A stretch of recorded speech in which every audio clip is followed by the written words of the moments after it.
We broke atmosphere and settled into orbit.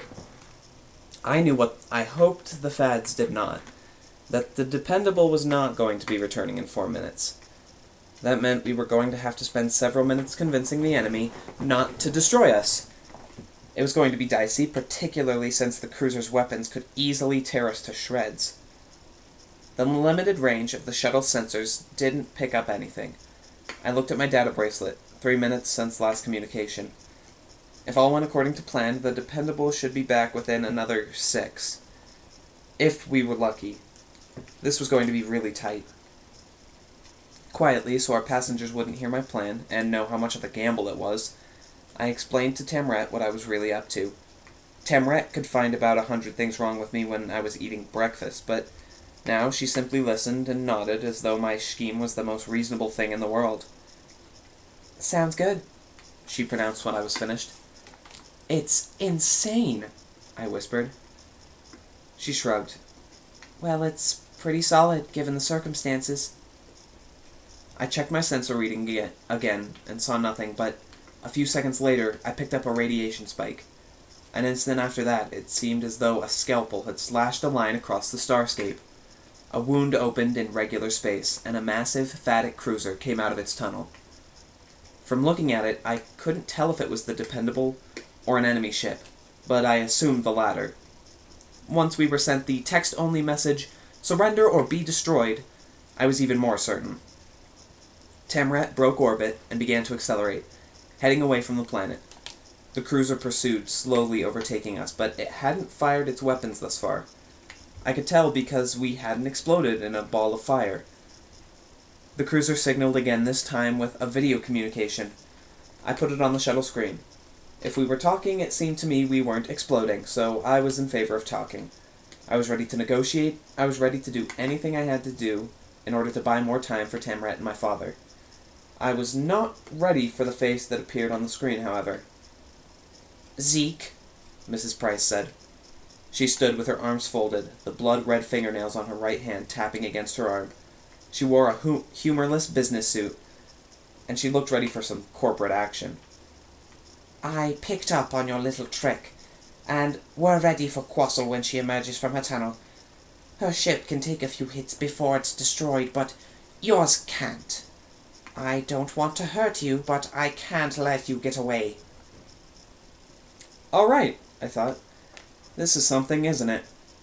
Since leaving Earth, I'd wondered what Mrs. Price's deal was. Considering she was issuing ultimatums from the bridge of an enemy cruiser, it seemed likely that she was, in fact, a phatic agent. That was her deal. I typed furiously on my data bracelet keyboard, but I did it by feel, keeping my eye on the screen camera as I hacked out a message to Captain Quassel. I hope the Fads hadn't picked up on Tamret's improvised closed network, because if they had, we were as good as dead. "They gave you your own ship," I said to Mrs. Price. "That's pretty cool. If I betray everything that's good and right, can I get my own ship too?"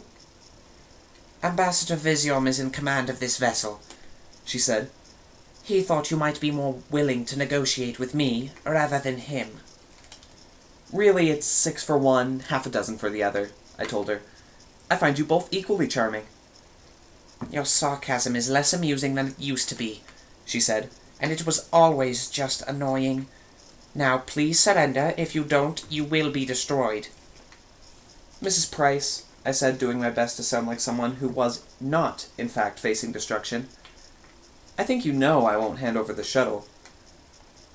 "I'll tell you what I know. I know you have your father and your girlfriend on that ship with you. Maybe you have some grand plan to be a hero, but do you really want to get them killed?" I glanced over at Tamret, who was pretending to be completely absorbed in the operation of the shuttle. Everyone was so sure she was my girlfriend. We were going to have to talk about this when this was all over. "We'll take our chances," I said. Mrs. Price had to think we were hers for the taking. She thought she knew exactly where the Dependable was going to manifest and when. A ship was at its most vulnerable for a few seconds after emerging from a tunnel. The sensors were scattered, the shielding was unreliable, and an enemy lying in wait had a huge tactical advantage. But usually, an enemy had no way of knowing precisely where and when a ship would appear. My plan depended on the Phatic ship seizing this rare opportunity. There was again the slash against the sky as a hole ripped in regular space. I watched on our screen as the cruiser pointed towards the rip and fired. But there was nothing there. But then there was something. But it was a tiny ship where the Fads had been expecting a larger one. The Dependable hadn't emerged from the tunnel, but a shuttle had. This was the plan I'd sent to the Dependable via Temret's data bracelet network. My enemies had set their sights on a cruiser, and now they had to search for a target that was almost too small to hit with their blind firing. By now, they would have realized their mistake, seen the shuttle, and began to target it. I hoped they would be at least a few seconds too late, and they were. Before they could lock onto the shuttle, it deployed a plasma lance, which cut through the shields, attached itself to the cruiser hull, and pulled, but only for a second. Then, as I had instructed, it reversed direction, so instead of pulling the cruiser towards the shuttle, it pulled the shuttle faster towards the cruiser. They were firing PPB blasts at it maniacally, but the shuttle was closing in fast and flying erratically, making it almost impossible to target. With a plasma lance embedded in its hull, and the shuttle hurtling towards it at top speed, the Phatic cruiser would want to switch shield polarity, to sever the lance cable and protect against collision with the shuttle. I'm sure that was precisely what they intended to do until another slash ripped across the horizon, and the Dependable emerged. I could imagine the bridge of the Phatic ship, its commander countering the order to switch shield frequencies. If they protected themselves against collision with the shuttle, they would make themselves vulnerable to attack by the cruiser. My plan, had been to put them in a situation where they had to choose between two evils: damage from the shuttle impact or certain destruction from another cruiser. They opted to let the shuttle hit, which must have seemed like the smart choice. The impact would likely tear a small hole in the hull. There would be some brief decompression before the plasma field kicked in. Nasty, but far less than a barrage of PPB blasts against the unshielded cruiser. Of course, they didn't know I had advised Captain Quassel to place a dark matter missile on the shuttle. The shuttle smacked against the hull of the cruiser, midway along its port side. There was a vortex in space as the missile released its negative energy and then unleashed the violet dark matter into the deficit. It was as if space had been sucked in and then blown out. The shuttle exploded, and a hole was ripped into the side of the cruiser, appearing amid the bright orange bursts of flame as the escaping oxygen burned. The puncture ran almost the height of the ship and nearly half its length. The entire vessel lurched violently and pointed upward and to the side, then simply hung there like an insect in amber. From a distance, I watched furniture and equipment being sucked into space.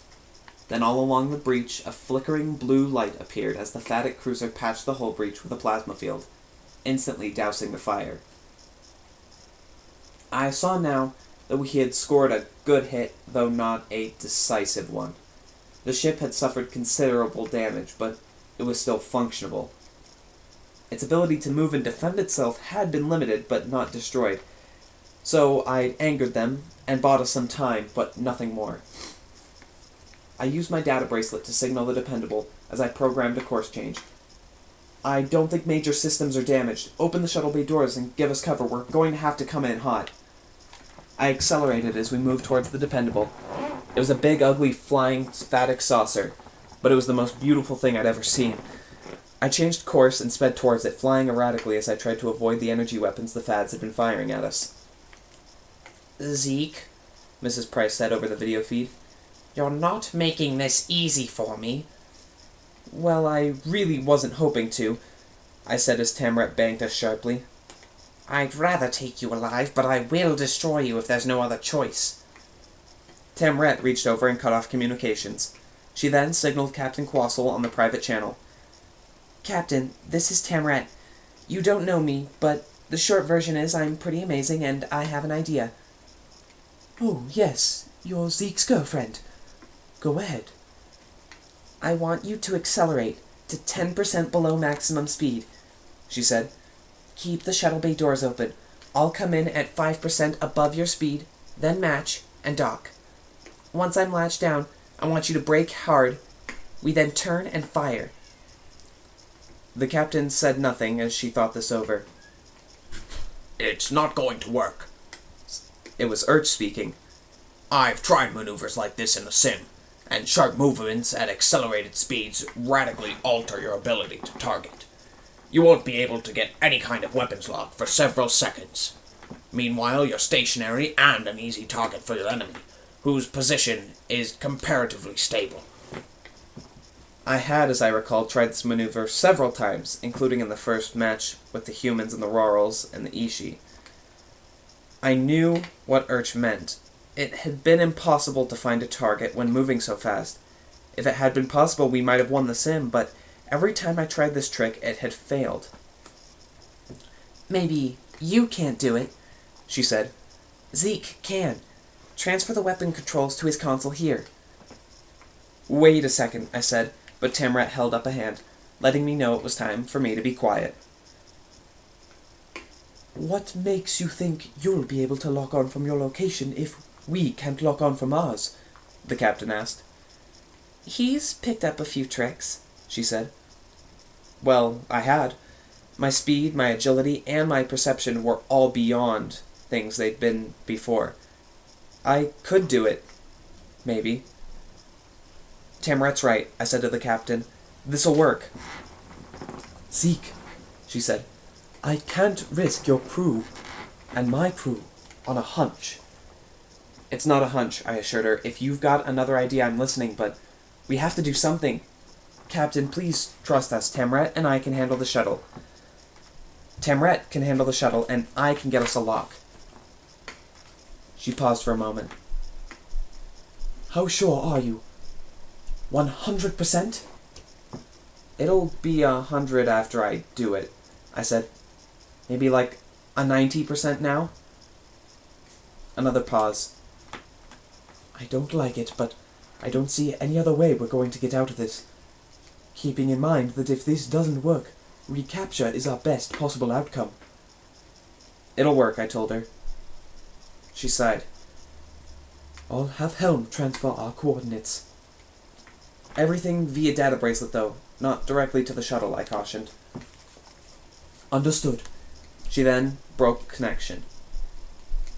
We received the data and then banked hard to port and followed the Dependable's vector. Flashes from PPB fire flashed past the starboard viewer. We accelerated hard, and we all began to feel it. We were almost a quarter light speed, and things were getting a little strange. Mrs. Price was on the screen again. Zeke, please remember that I was watching the battle sim. I know what you're going to try, and I know it didn't work then, and it's not going to work in real life.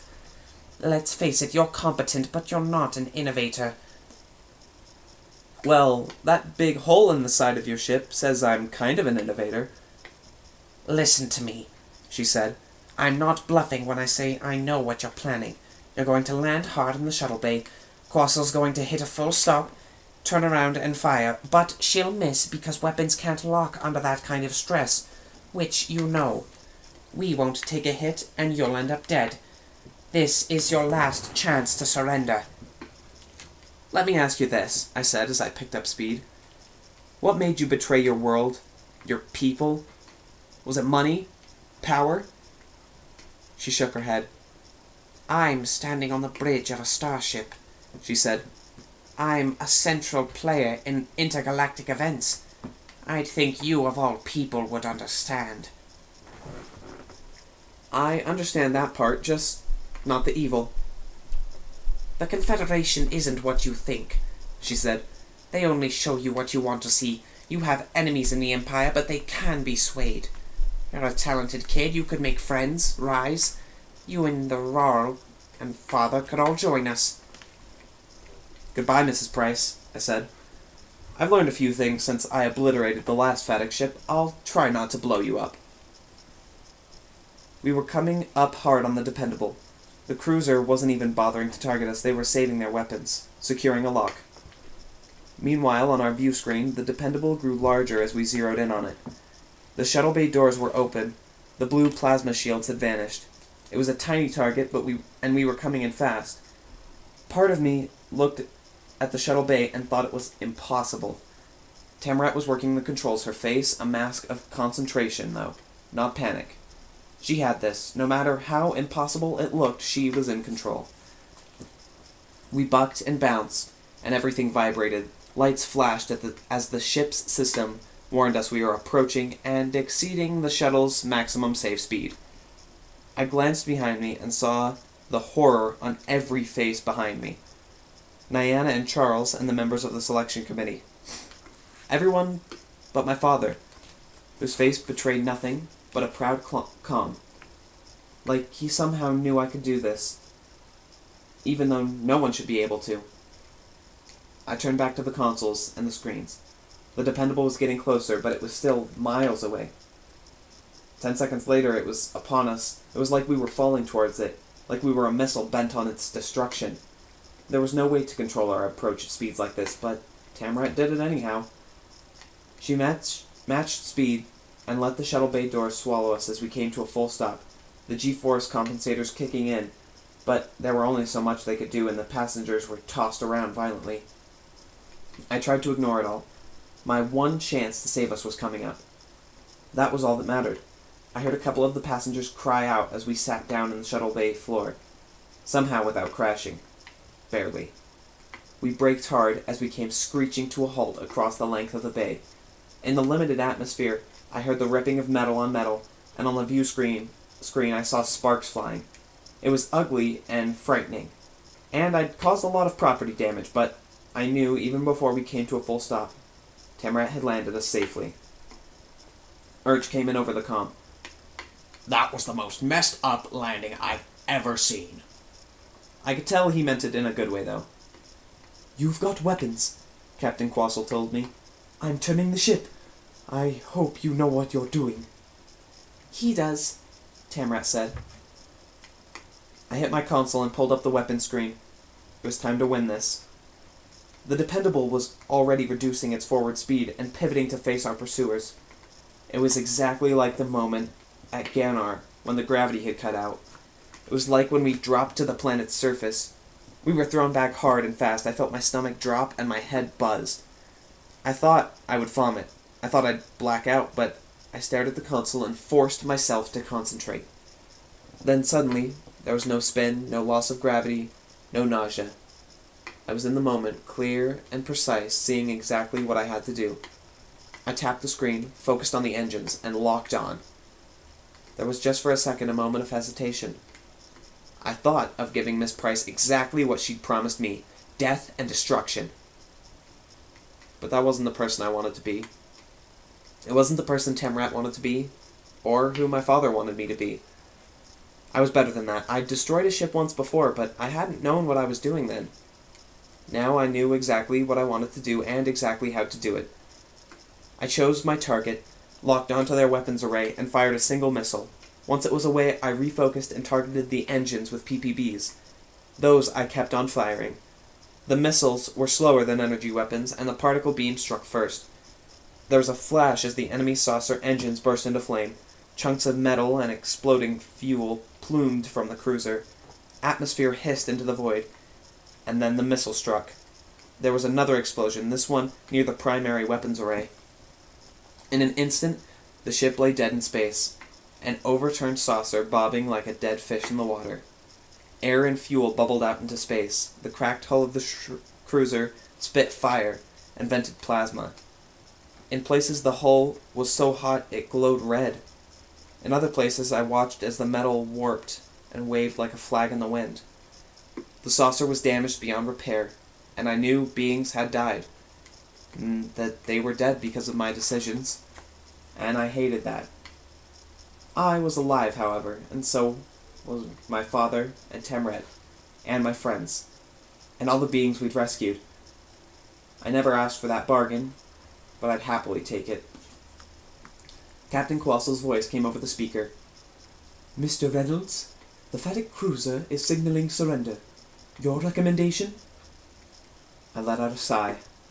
I felt something warm and wonderful. It was Tamrat taking my hand. Only then did I realize I was shaking. I swallowed, not quite sure I was up for speaking, but when I tried, my voice sounded almost calm. Ma'am, it's your command. I'm just along for the ride. Let's treat it like a training exercise. Recommended course of action? I closed my eyes and thought for a moment. Accept surrender, secure ship with lances, and tow it back to Confederation Central? I ventured. Send boarding parties via shuttle and secure personnel in the brig. I assume a Phatic cruiser has a brig. It does indeed, the captain said. Well done, Mr. Reynolds. I looked at Temret. She was beaming at me. You did it. You rescued your father, you captured a ship, and you got us out of there alive. You did everything. We did everything, I said. Yeah, she said. And don't you forget it.